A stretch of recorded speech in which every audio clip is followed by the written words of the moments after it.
sometimes I get very busy. I'm a young professional involved in different ministries and different extracurricular activities. And, Kids Church, it's a real commitment.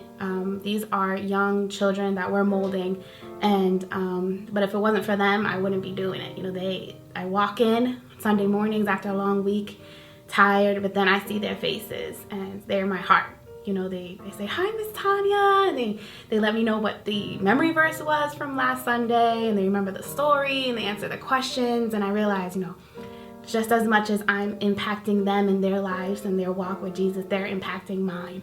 Okay, I started children's ministry several years ago, maybe 5-6 years ago, when I became a member. I love children's ministry. It's ministered to me, I feel like, more than I've ministered to the children. And so, I love working with kids. Their hearts are so pure. They're so open to receiving the word of God.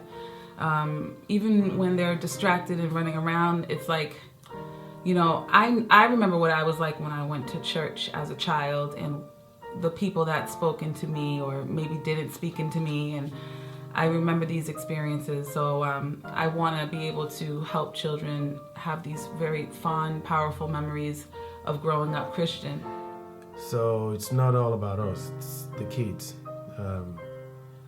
This kid is in my class, and we talk to them all the time about sharing Jesus out there. Sometimes we feel like they don't listen, but one day I was taken aback. I was teaching them about disciples and all that stuff, and this kid was bent down doing something. It bothered me a lot, so I wanted to go and stop him from doing whatever he's doing. So I moved closer to him. He was drawing. I feel bad about that because I'm talking. I expect him to listen, but he didn't. But at the end of the day, I was able to look at what he was doing. And at the end of the class, I asked him what he was doing. He actually was doing a comic of the story that I was teaching, which, believe it or not, he was able to share that in school. These kids sometimes feel afraid to share their stories, but since he was able to draw it, make it a comic, I think it makes it better for him to be able to express himself out there in the public. And he was telling me how the people in school thinks that's awesome. So now he's sharing Jesus with his own talent, not something being forced on him, but something he's doing at will. It really touches me that they can share stories that we talk to them about in classroom. And it takes me, I'm fighting tears about that. It's awesome. Some of these kids are just amazing. They love coming to see you in the morning. They run up to you and give you a hug. They just love you. But one particular girl that I want to talk about is a girl named Mishka.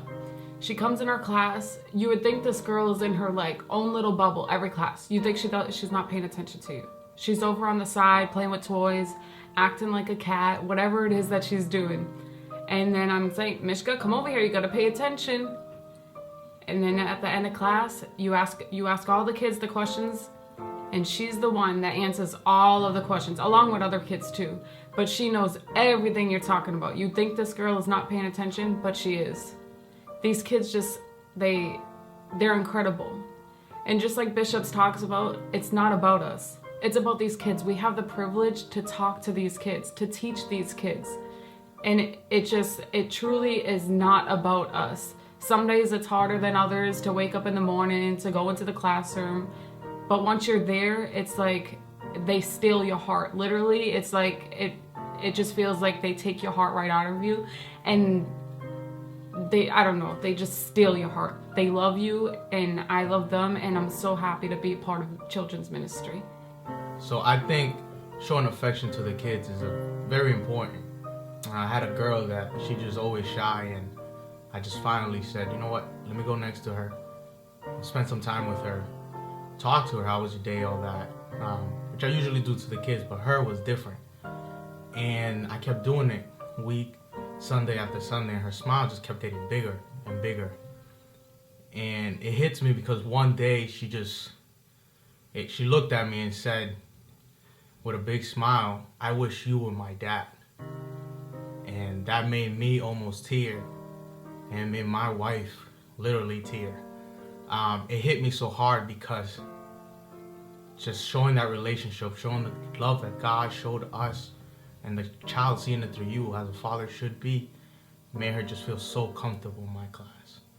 And that's why I think it's so important to grasp every kid and just show them what Christ showed us and be Christ, to them.